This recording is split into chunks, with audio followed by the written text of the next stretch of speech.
Muhammad Erik, pengurus Pondok Pesantren Lumajang, mengaku bahwa 19 santri telah dinikahi siri. Anehnya kok orang tua santri tidak tahu. Ini indikasi gampangnya Muslim masuk Kristen. Kita biarin aja. Beginilah model bangsa Indonesia ini di dalam melakukan agamanya. Dan kenapa pemerintah tidak menangani kasus-kasus semacam ini? Hanya ditangkap, lalu ditangkap. Tetapi tidak ada hukum yang jelas atas perbuatan maksiat dan merusak masa depan bangsa Indonesia. Yaitu lahirnya ustadz-ustadz begini.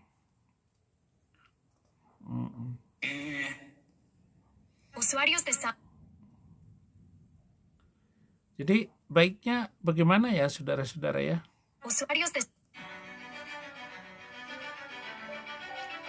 Pengasuh pondok pesantren. Inilah sosok Muhammad Erik alias Muhammad Arifin, seorang pengasuh pondok pesantren di Lumajang yang menikahi gadis berusia 16 tahun.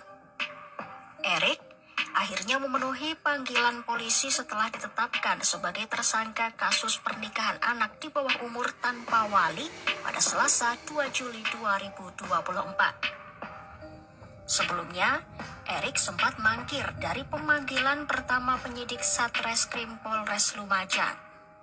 Polisi lantas mengirimkan panggilan kedua kepada tersangka pada Senin 1 Juli 2024. Kali ini, Erik pun memenuhi panggilan tersebut. Erik tampak datang Gimana dengan orangnya? Iya, gitu terus ya, bagus. Saya setuju dengan apa yang kalian lakukan. Dan inilah waktunya kehancuran agama itu. Nah, ada lagi nih ustadz yang jujur mengakui perkawinan Nabi tanpa wali, tanpa mahar, tanpa saksi dari manusia. Karena Allah langsung yang mengawinkan Nabi. Satu-satunya umat Muhammad SAW yang dinikahi tanpa mahar, tanpa akad, tanpa wali, dan bahkan tanpa saksi manusia. Beliau adalah Sayyidah Zainab bintu Jahash radhiyallahu anha. Kita masih di series istri-istri Rasulullah yang katanya dinikahi dengan status janda-janda tua. Dan kita akan hitung berapa usia Bunda Zainab bintu Jahash ketika dinikahi oleh Rasulullah. Oh ya, di awal tadi saya sampaikan ini menjadi satu-satunya umat Muhammad yang dinikahi dengan proses pernikahan yang sangat istimewa. Tanpa mahar, tanpa wali, tanpa akad, tanpa saksi manusia, tapi langsung turun ayat falamma qadha zaidum minha watara zawwajnaka. Dan Bunda Zainab bintu Jahash menjadi istri Rasulullah yang jalur kekerabatannya paling dekat dengan Rasulullah, karena ibunda beliau adalah Umaymah binti Abdul Muttalib yang tidak lain adalah bibi Rasulullah. Jadi Nabi dengan Zainab itu sepupuan. Oke, back to topic. Kita akan fokus pada berapa usia Bunda Zainab ketika dinikahi oleh Rasulullah. Pertama, saya tidak menemukan data kapan beliau dilahirkan, tapi di buku istri dan putri Nabi ini disebutkan beliau wafat tahun 20 Hijriah di usia 50 tahun. Nah, gampang banget dong hitungnya. Artinya ketika Rasulullah hijrah, Bunda Zainab bintu Jahash berusia 30 tahun. Dan di sini disebutkan beliau dinikahi di tahun ke-5 Hijriah. Tinggal tambahkan aja 30 saat hijrah plus 5. Jadi usia saat dinikahin Rasulullah adalah 35 tahun. So, next Ummul Mukminin yang mana lagi yang perlu kita bahas? Iya. Satu-satunya umat Muhammad SAW. Terima kasih. Penjelasan ini menutup mulut para pendebat seperti Uni Rifa, Zuma, Nora Aritona yang meributkan berbagai macam topik debat di TikTok.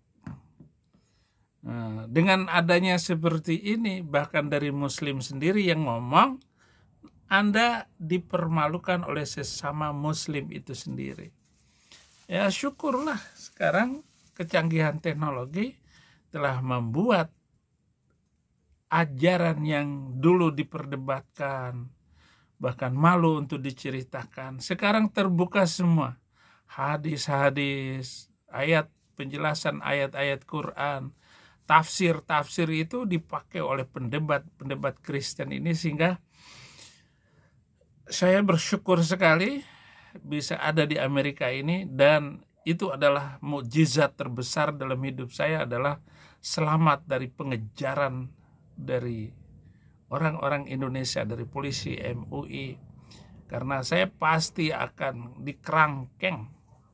Bahkan saya ditawari untuk kembali ke Indonesia dengan iming-iming nanti dibangunkan rumah, nanti itu.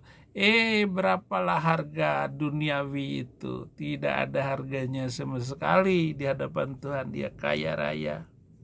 Tuhan Yesus itu sangat kaya. Gak perlu lagi kamu merayu dengan uang. Saya tinggalkan apapun yang ada itu bagi Tuhan Yesus Kristus. Jadi pahami itu saudara-saudara ya. Jangan sampai tertipu oleh mereka ini. Ustadz sudah banyak meninggalkan keyakinan itu. Ya bocil terus.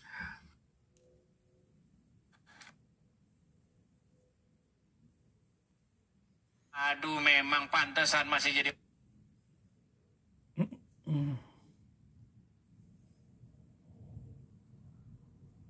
Somat sendiri, saudara somat.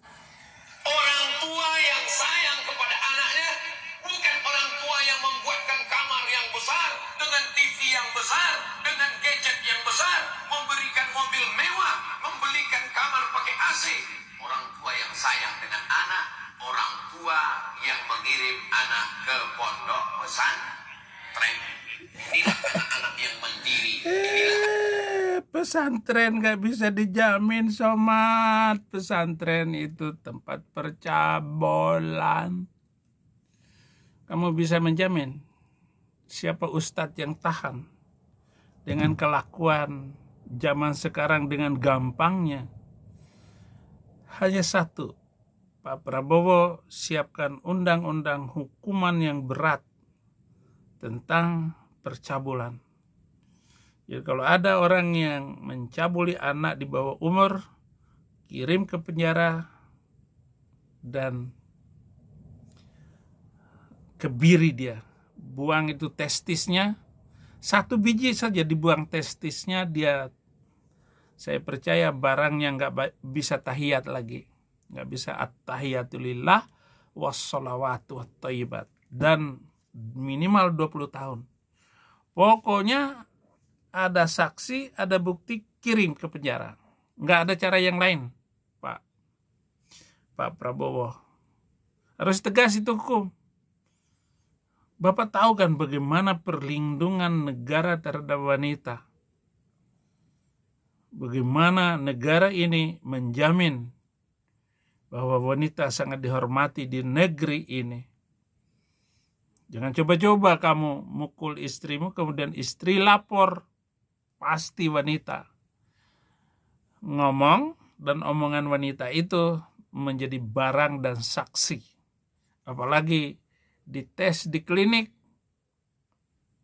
dia luka, memar, ya 6 tahun penjara di Amerika. Dan kalau Anda keluar dari penjara, susah dapat kerja. Makanya semua orang takut dengan hukum di Amerika ini. Maka negaranya tertib. Terima kasih saudara-saudara untuk nonton dan selalu bantu pelayanan Indonesia bagi Kristus. Tuhan Yesus memberkati.